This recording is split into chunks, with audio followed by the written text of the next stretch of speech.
मैं doctor Sushil Jain, Mainpuri, UP, India. 10 लक्षण पर 10 धर्मों के बारे में आपको कुछ बताना चाहता हूँ। संसार में जितनी भी चीज़ें हैं वह 6 द्रव्यों में विभाजित हैं, जिनमें जो भी आँखों से दिखता है वह सब पुद्गल द्रव्य है। अपना शरीर भी पुद्गल ही है, जिसके अंदर आत्मा वास करती है, तिल में तेल की तरह। ये चेतन आत्मा न पैदा होता है, न दिखाई पड़ता है, न जलता है, न बढ़ता है, न फटता है, न कहीं मरता है, अबाधित है, इंद्रिय अगोचर है। ये आत्मा अनंत धर्मात्मक है। इसमें अनंत गुण धर्म स्वभाव हैं, जिसमें 10 प्रमुख हैं: क्षमा, मार्दव, आर्जव, शौच, सत्य, संयम, तप, त्याग, आकिंचन, ब्रह्मचर्य। इनमें से आज हम क्षमा के बारे में विचार करते हैं। क्षमा तितिक्षा पृथ्वी च योग्य शक्ति हितम क्षमा इति कोशा। क्षमा के बारे में कोश में ऐसा लिखा है। क्षमु से सैन्य, क्षमुष्धात सहन करते के अर्थ में जहाँ सब कुछ सहा जाए उसे क्षमा कहते हैं। कोश में पृथ्वी के 81 पर्यायवाची बतलाए हैं, जिनमें क्षमा भी है। अर्थात क्षमा के भी 81 पर्याय हो गए: अचला, स्थिरा, निश्चला, सर्वसहा, सहाधात्री। सामने वाला व्यक्ति क्रोध करे, लेकिन उसके सामने भी अपन अचल, स्थिर, निश्चल होकर सभी कुछ सहें। जैसे माता सब सहती है, इसी प्रकार सहो।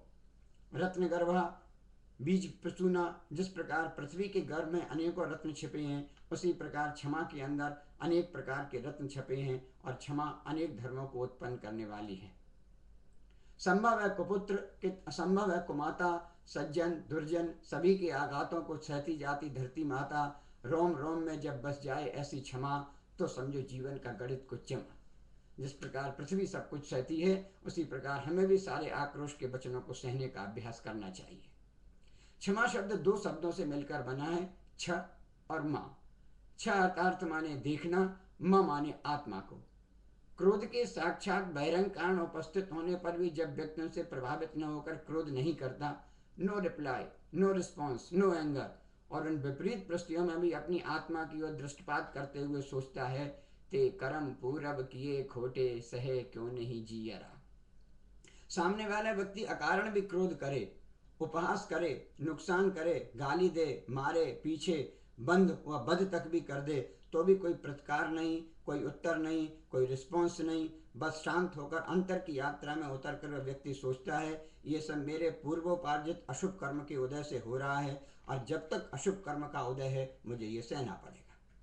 भगवान महावीर के तप काल में बहुत से लोगों ने उन पर उपसर्ग किए, कष्ट दिए। भगवान महावीर ने कोई उत्तर, कोई रिस्पॉन्स नहीं दिया।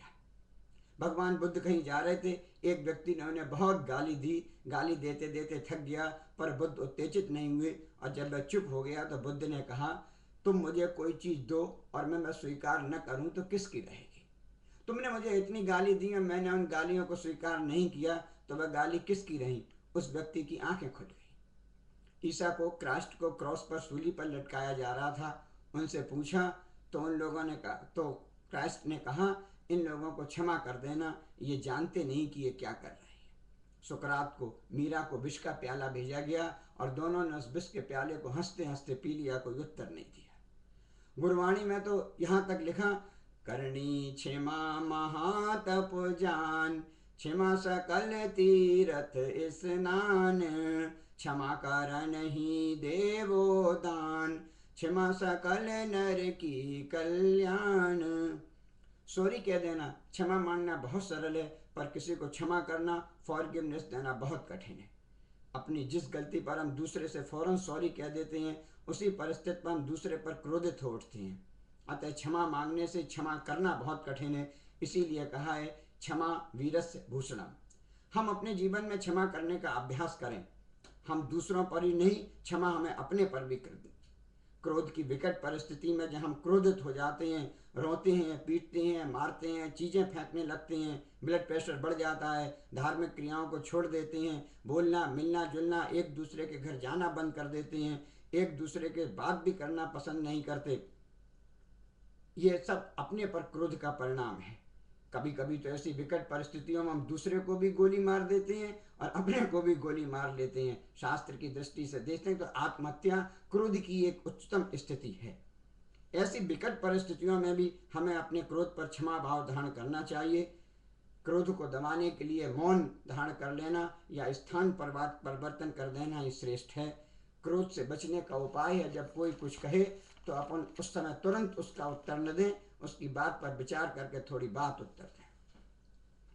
सम्यक्त सूत्र के 21वें सम्यक्त पराक्रम अध्ययन में भगवान महावीर से पूछा कि क्षमा क्यों करें, इससे जीव को क्या मिलता है।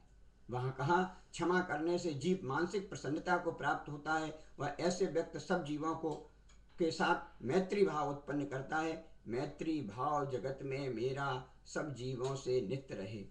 मैत्री भाव को प्राप्त हुआ जीव जब अपनी भावना को विशुद्ध बनाकर परिचय जय करके निर्भय हो जाता है। क्षमा सर्व सुखों को करने वाली है। तीन लोक की सार क्षमा मिथ्यात्व का नाश करके रत्नत्रय यथार्थ सम्यक दर्शन, सम्यक ज्ञान, सम्यक चारित्र को प्राप्त कर दुर्गति के दुखों को दूर करती है। सभी प्राणियों के द्वारा पूज्य है तथा क्षमा से युक्त मनुष्य नर अमर विद्याधरों से पूज्य होकर केवल ज्ञान को प्राप्त करके सर्व कलंक से रहित होकर सिद्धत्व को प्राप्त करके संसार की 4 गतियों और 84 लाख योनियों के आवागमन से दूर हो जाता है। क्रोध क्षमा का विपरीत है। क्रोध सारी विकृतियों का कारण है, अतः सबसे पहले क्रोध को छोड़ने का उपदेश दिया है।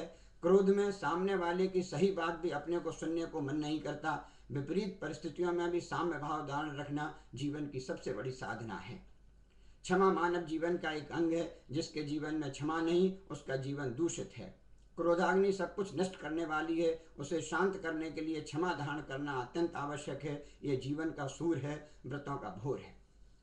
जब व्यक्ति बाहर को छोड़कर अंतस की यात्रा पर खोज करने निकलता है तो वह परिस्थितियों से को क्षमा करना सीखता है। क्रोध 1-2 बार सहन हो जाता है, पर बार बार मिलने वाली क्षमा आदमी को भीतर से मथ डालती है। क्षमा करने वाला तो अपना काम किए जाता है, रुकता है, संभलता है, तो क्रोध करने वाला, क्षमा पाने वाला, और एक समय ऐसा आता है जब क्षमा का साथ पाकर पत्थर भी पारस बन जाता है। कमठ और भगवान पार्श्वनाथ का 10 भव का दृष्टांत इसका श्रेष्ठतम उदाहरण है।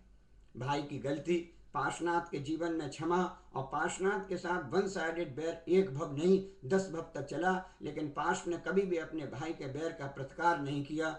और अंतिम 10वें भव में जब वह जीव भाई का संबर देव बना और उसने भगवान पार्श्वनाथ को मन के वेश में तपस्या करके देखा तो उन पर भी क्रोध में आकर बहुत उपसर्ग किया, पर पार्श्वनाथ ने तब भी क्षमा अंगीकार की, और उस समय पार्श्वनाथ को केवल ज्ञान की प्राप्ति होकर उन्होंने अरहंत अवस्था को प्राप्त कर लिया।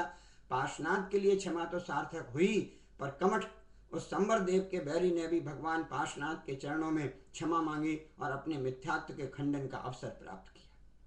क्या बैर से बैर मिटा सकती, क्या रज से रज धुल सकता है, क्या क्रोध से भी शांति मिलती, क्या क्रोध सुखी कर सकता है। क्रोध करना ही है तो मानव जीवन का सबसे बड़ा शत्रु अपकारी क्रोध है। उस पर क्रोध दूर करो और उसे दूर करने का उपाय करना चाहिए। क्षमा खड्ग करे यस्य दुर्जनम किम करिष्यामि अत्रो पतितो वहनी स्वयमेव उपशांति। जिसके हाथ में क्षमा रूपी खड्ग है, दुर्जन उसका क्या कर सकते हैं। पांडव, गजकुमार, सुकौशल, सुकुमाल आदि मुनियों के उदाहरण इस संदर्भ में विस्मरणीय हैं। अर मित्र महल मसान कांचन कांचन धन अर करन अर्गावतारन अस प्रहारन में सदा समता धरन। एक बार बृहद समाज परी पाठ तो पढ़ो। कितनी विपरीत परिस्थितियों में मुनियों ने क्षमा रूपी खड्ग अंगीकार कर लिया और दुर्जन उसका कुर नहीं कर पाए। जलती हुई अग्नि को बुझाने का सर्वश्रेष्ठ उपाय है शीतल जल का क्षेपण। उसी प्रकार क्रोध की अग्नि को बुझाने का सर्वश्रेष्ठ उपाय है समता रूपी जल का अंगीकार कर लेना। सामने से एक जलती हुई तीली आ रही है। तीली अगर पानी की बाल्टी में गिरती है तो बुझ जाती है, और तीली अगर पेट्रोल की बाल्टी में गिरती है तो तीली भी जलती है, पेट्रोल भी जलता है और सारे आसपास के वातावरण को विध्वंस करके रख देता है। क्रोध के वचन दुर्वचन सामने आते हुए क्रोधी व्यक्ति की बातें जलती हुई तीली की तरह हैं। हमें उस तीली को नहीं देखना है, हमें अपने आप को देखना है कि हम पानी की बाल्टी की तरह हैं या हम पेट्रोल की बाल्टी की तरह हैं। हमें पेट्रोल की बाल्टी नहीं, हमें पानी की बाल्टी बनना है। और निश्चित रूप से अपने परिणामों में अति क्रोध अघन बुझाए प्राणी साम्य जल ले सियरा। अपने क्रोध की अग्नि को हम समता रूपी जल से शांत करें। खम्मा में सभ्य जीवाणम सभ्य जीवा खमंत में मिट्टी में सब भूतेषु वैरम मज्जम न केड़वी। मैं सब जीवों को क्षमा करता हूँ, सब जीव मुझे क्षमा करें। विश्व में किसी प्राणी से भी मेरा बैर नहीं है, सभी प्राणियों से मेरी मैत्री है। ओम नमः।